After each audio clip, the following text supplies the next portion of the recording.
Olá, bom dia. Hoje é segunda-feira, dia 10 de maio. A gente vai mostrar nessa edição que o Brasil registrou a menor média de mortes por Covid desde o dia 17 de março. E o Ministério da Saúde começa hoje a distribuir mais de 1 milhão de doses de vacinas da Pfizer. Autoridades do Reino Unido recomendaram a aplicação de vacinas da AstraZeneca, apenas em maiores de 40 anos, mas isso lá no Reino Unido. E a gente vai ver também que os alertas de desmatamento na Amazônia aumentaram em abril. Um homem abriu fogo em uma festa de aniversário no estado do Colorado, nos Estados Unidos. 6 pessoas morreram e o autor dos disparos tirou a própria vida.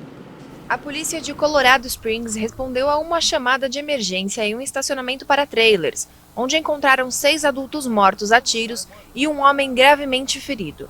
Ele foi levado a um hospital local, mas não resistiu. As investigações preliminares revelaram que as famílias se reuniram para uma festa de aniversário dentro de um dos trailers, quando ocorreu o tiroteio. De acordo com as autoridades, nenhuma das crianças que estavam na festa ficou ferida. As identidades das vítimas não foram divulgadas.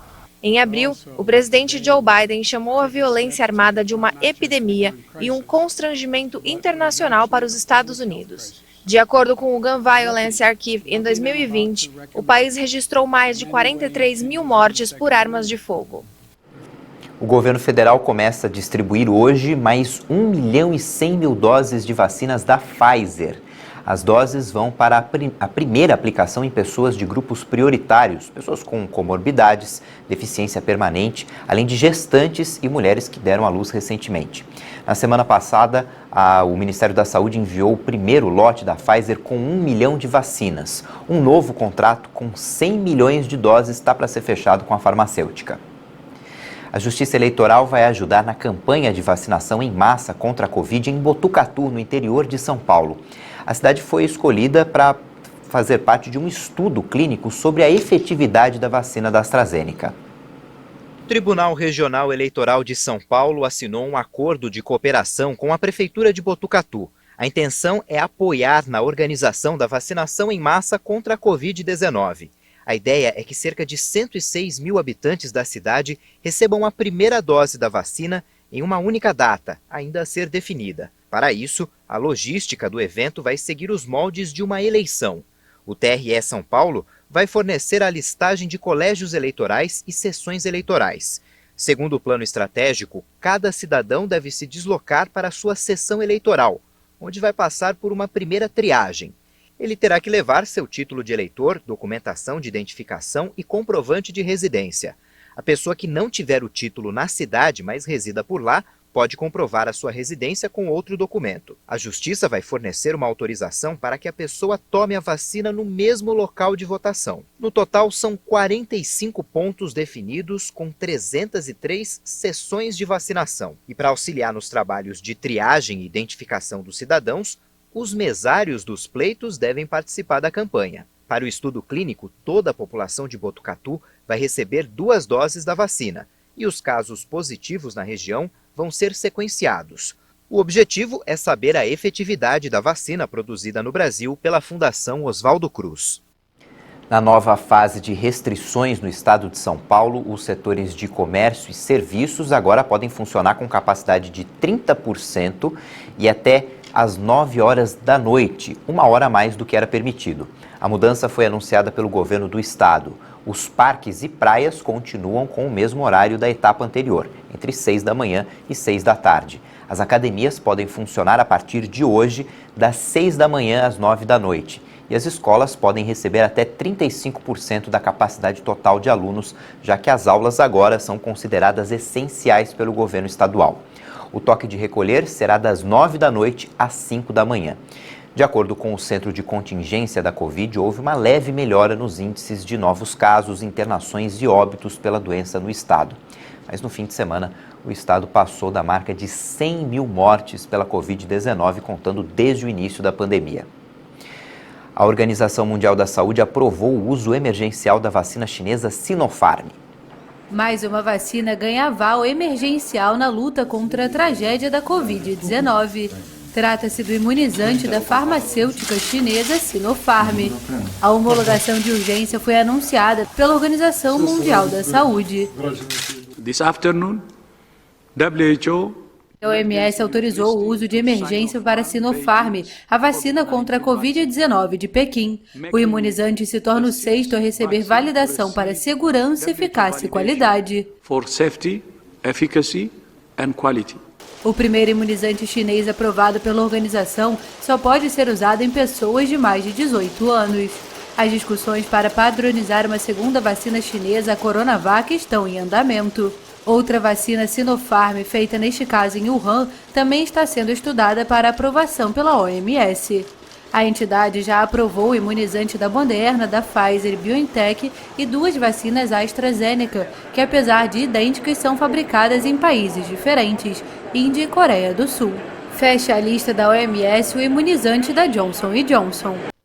Autoridades sanitárias do Reino Unido recomendaram a utilização no país da vacina da AstraZeneca apenas em quem tem mais de 40 anos. A medida é uma precaução por causa dos casos raros de coágulos sanguíneos.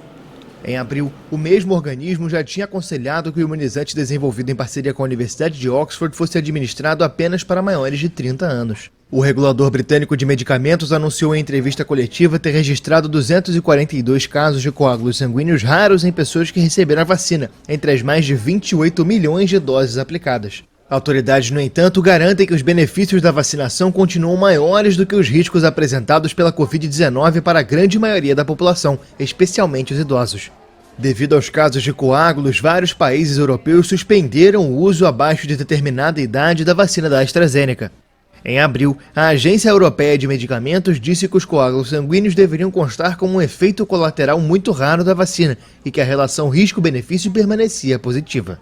No Afeganistão, os corpos de vítimas de uma série de explosões em frente a uma escola foram enterrados ontem em Cabul. O ataque mais mortal em um ano deixou mais de 50 mortos, a maioria estudantes do ensino médio, e feriu cerca de 100 pessoas. Primeiro foi o carro-bomba, depois veio a segunda explosão e então a terceira. Não entrei em pânico e corri para o local. De repente me encontrei entre as vítimas.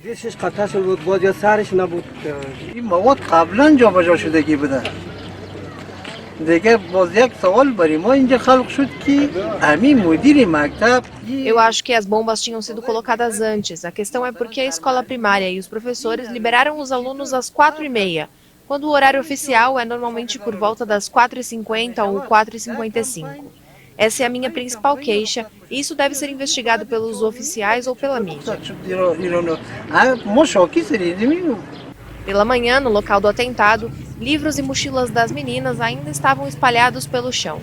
O governo afegão acusou o Talibã de estar por trás do massacre. Os insurgentes, porém, negaram qualquer responsabilidade e emitiram um comunicado dizendo que a nação deveria proteger e zelar pelas escolas.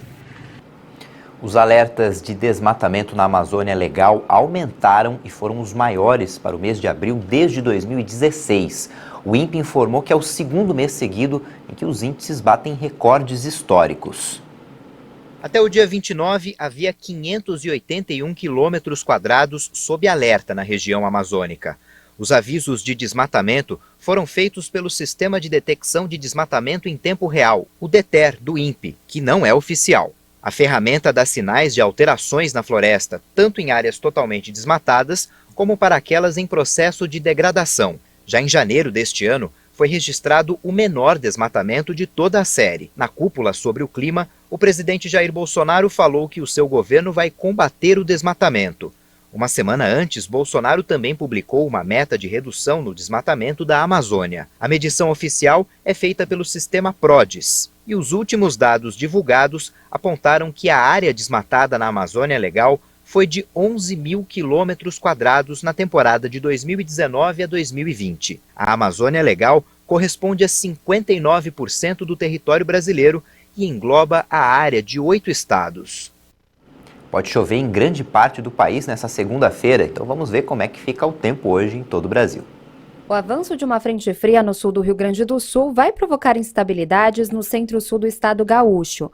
A chuva pode acontecer a qualquer hora e com forte intensidade em áreas que fazem fronteira com o Uruguai. No leste de Santa Catarina, Paraná, leste do Espírito Santo e por toda a faixa entre Salvador e Aracaju, há risco de pancadas de chuva forte com raios. As pancadas também vão continuar frequentes entre o Amazonas, Roraima e o Amapá nesta segunda-feira. Por todo o corredor norte do Nordeste, entre o Maranhão, Piauí e Ceará, há risco de pancadas isoladas com até forte intensidade. Por todo o estado do Pará e algumas áreas do extremo norte do Mato Grosso, o sol aparece e há risco de pancadas de chuva entre a tarde e a noite. Por causa do ar seco, o tempo vai continuar firme entre o Mato Grosso do Sul, oeste do Paraná, Santa Catarina, São Paulo, Rio de Janeiro, Belo Horizonte, Goiás, norte do Tocantins, entre Porto Velho e o Acre. A mínima prevista para esta segunda-feira em São Paulo é de apenas 12 graus, faz 24 em Salvador e 24 também em Belém. A temperatura máxima prevista para São Paulo nesta segunda-feira é de apenas 23 graus, faz 25 em Vitória e 31 em Belém. A Caixa Econômica Federal libera hoje os saques e transferências da primeira parcela do auxílio emergencial para os nascidos em julho que não fazem parte do Bolsa Família. A segunda parcela para esse grupo vai ser depositada no próximo dia 2 de junho. Já já a gente atualiza os dados da Covid no Brasil e você vai ver também que a OMS quer reduzir o consumo de sal. Já já a gente explica os detalhes. Daqui a pouco.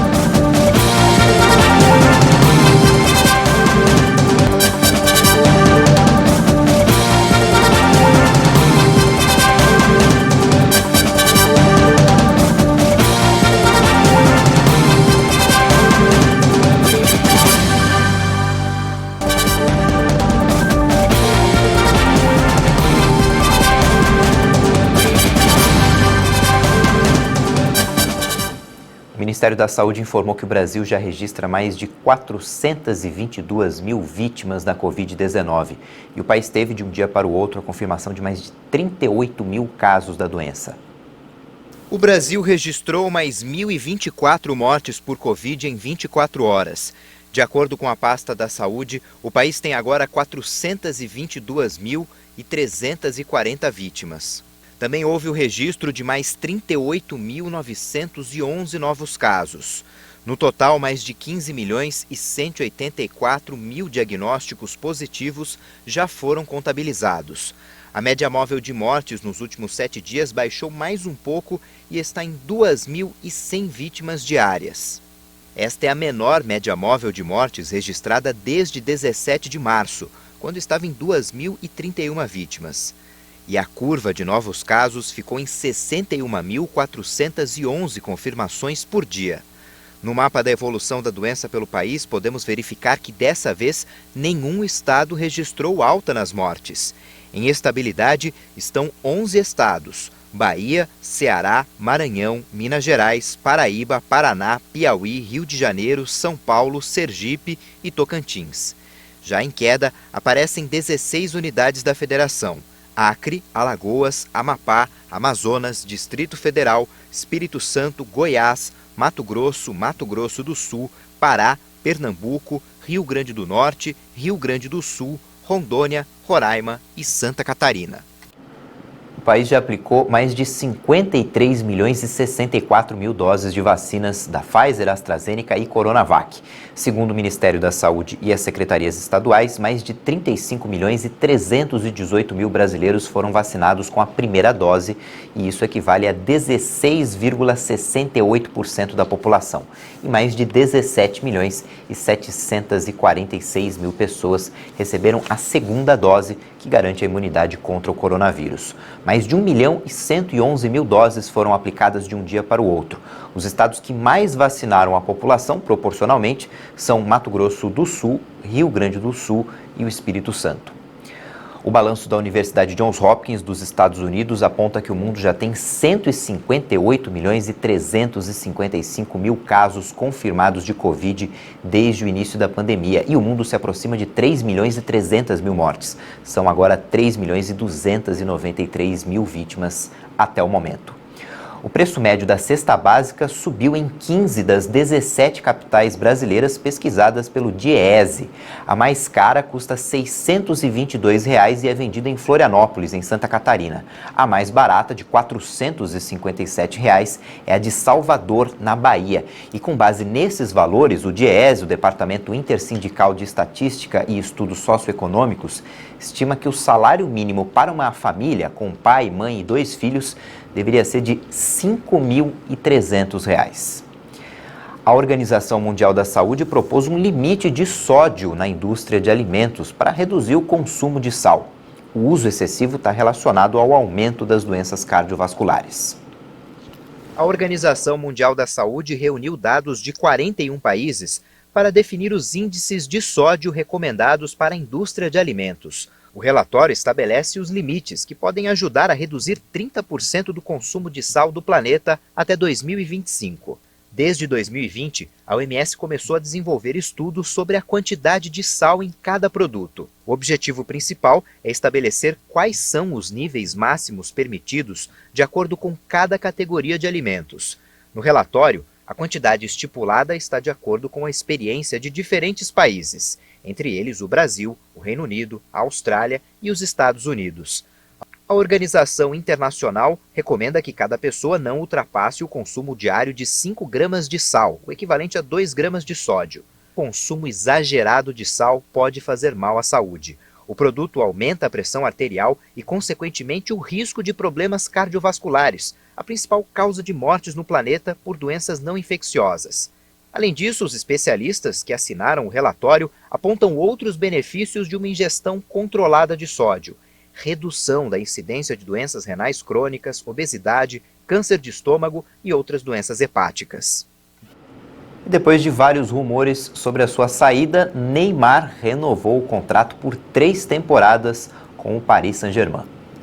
O anúncio foi feito através de uma publicação na conta oficial do clube no Twitter.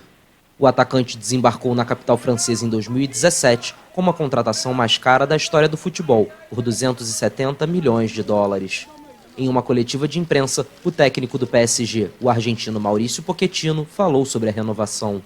Toda a família de Paris Saint-Germain está contenta por a renovação de um jogador como Ney. Todos na família PSG estão felizes que um atleta do talento de Neymar tenha estendido seu contrato. O desafio para todos os jogadores, com todo o talento que eles têm, é se comportar como uma equipe e colocar o talento individual em função dela. Esse potencial individual pode melhorar a equipe. Acho que esse é o nosso grande desafio para o futuro. E fica mais fácil com grandes jogadores talentosos como Neymar, que escolheu ficar aqui por mais alguns anos. Para o futuro, pero bueno, construir, siempre es más fácil construir con grandes jugadores de talento, como en este caso Neymar, con su compromiso de estar aquí muchos años más, ¿no? A renovação foi confirmada 4 dias após a amarga eliminação nas semifinais da Liga dos Campeões contra o Manchester City. A permanência do jogador de 29 anos permite ao PSG continuar a sonhar com o título da competição, após a derrota na final da edição de 2020 para o Bayern de Munique. Ainda no futebol, os campeonatos estaduais estão na reta final. Pelo Campeonato Paulista, o Palmeiras venceu a Ponte Preta por 3-0 e garantiu a classificação para as quartas de final da competição. Mas contou com o tropeço do Novo Horizontino, que foi derrotado pelo Corinthians por 2-1. E assim foi ultrapassado pelo Palmeiras na pontuação. Na Vila Belmiro, o Santos venceu o São Bento por 2-0 e conseguiu escapar do rebaixamento. Já o São Bento está rebaixado junto com o São Caetano. Pelas semifinais do Campeonato Carioca, o Flamengo goleou o Volta Redonda por 4-1 e se classificou para a final da competição. O rubro-negro vai enfrentar o Fluminense, vai ter Fla-Flu lá no Rio de Janeiro. O Fluminense venceu a Portuguesa no Maracanã por 3-1 e é o outro finalista. Pelas semifinais do Campeonato Gaúcho, o Internacional venceu o Juventude, goleou 4-1 e se classificou para a final da competição. O Colorado vai enfrentar o Grêmio, que venceu o Caxias por 2-0 e também garantiu vaga na decisão. Pelas semifinais do Campeonato Mineiro, o Atlético Mineiro empatou com a Tombense em 1-1, só que ele já tinha vencido o primeiro jogo por 3-0 e por isso conseguiu a vaga na decisão. E vai pegar o América, que venceu o Cruzeiro por 3-1 e assim se classificou para a decisão do Mineiro. E o Bahia conquistou a Copa do Nordeste pela 4ª vez. O título foi decidido nas cobranças de pênalti e o tricolor baiano acabou superando o Ceará. Uma exposição na Pinacoteca de São Paulo mostra uma parte da história do Brasil que muitos desconhecem. São obras sobre personalidades negras que ficaram invisíveis na história do país. Não é de hoje que ouvimos falar a expressão racismo estrutural. Aquele ser humano negro ou vai ser tratado como uma pessoa de segunda categoria sem importância, ou não vai ser nem entendido como pessoa, vai ser tratado como um objeto, como uma coisa ou como um animal. Para que isso se concretize, uma ideia precisa estar na cabeça de quem tem esse comportamento. Os negros não têm capacidade moral, capacidade intelectual, capacidade artística. Tanto que quando nós falamos de personalidades negras que são apagadas na história, nós temos personalidades negras que são embranquecidas na nossa história. O maior escritor brasileiro, Machado de Assis, foi negro. Mas a gente só reconheceu a negritude dele recentemente, coisa do século XXI. Memórias que por muito tempo foram ignoradas, negros que foram invisibilizados pela história, mas que agora são trazidos à tona nessa exposição inédita na Pinacoteca de São Paulo. As obras foram reproduzidas por 36 artistas e inspiradas no livro Enciclopédia Negra.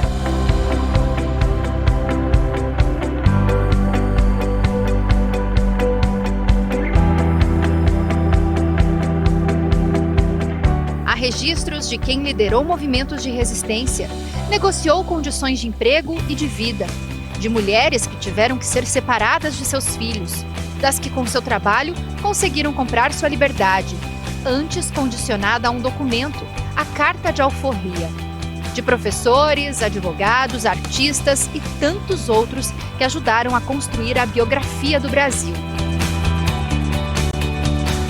Por exemplo, aqui na cidade de São Paulo, a gente tem a Avenida Rebouças, que são duas personalidades negras que foram super importantes na nossa história, porém poucas pessoas sabem que elas são negras. Então, quando a gente traz isso para o debate, é para demonstrar como as histórias, as vidas e as lutas, as construções, a arte, a medicina, todas as profissões que a gente tem no Brasil, tem muitas personalidades negras que são muito importantes, mas que são invisibilizadas. Então a gente se coloca junto a uma luta antirracista, porque a gente só pode ter realmente uma sociedade democrática quando a gente tiver uma sociedade plural e diversa. São 3 salas com mais de 100 obras que retratam personalidades que fizeram parte da nossa história. Algumas delas ficaram conhecidas, como, por exemplo, Zumbi dos Palmares. Mas, infelizmente, a maioria dessas pessoas a gente nunca nem sequer ouviu falar, porque elas ficaram totalmente anônimas na sociedade. A importância do projeto vem do lugar de a gente trazer para o debate histórias de personalidades que foram constituintes e fundamentais para a história do Brasil que a gente tem hoje em dia.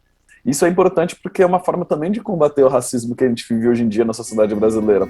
Questionamentos que trazem reflexões e até discussões mais inclusivas e representativas, num país onde o racismo estrutural ainda é muito presente. Só uma reflexão mais aprofundada sobre esse racismo estrutural, né? Entender quem são esses personagens para que eles saiam do anonimato e permaneçam como protagonistas, né? Ela reforça o que o Brasil é, na verdade, a base, né, da nossa cultura. Mesmo hoje em dia a gente ainda vê muito racismo. Eu acho que essa importância fica maior se a gente considera o momento que a gente está vivendo.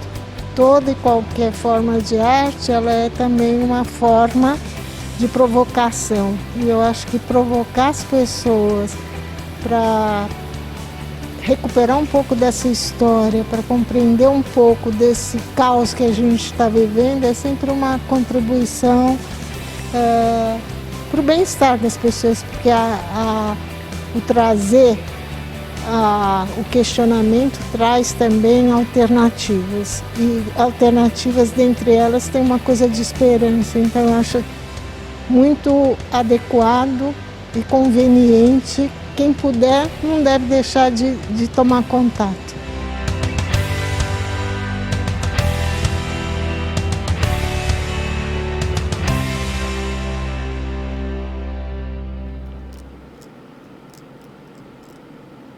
Essa exposição fica em cartaz na Pinacoteca, em São Paulo, até 8 de novembro. E você viu na reportagem que o pesquisador Jaime Laureano citou a Avenida Rebouças, em São Paulo. É uma homenagem aos irmãos André e Antônio Rebouças, considerados 2 dos maiores engenheiros do país no século XIX.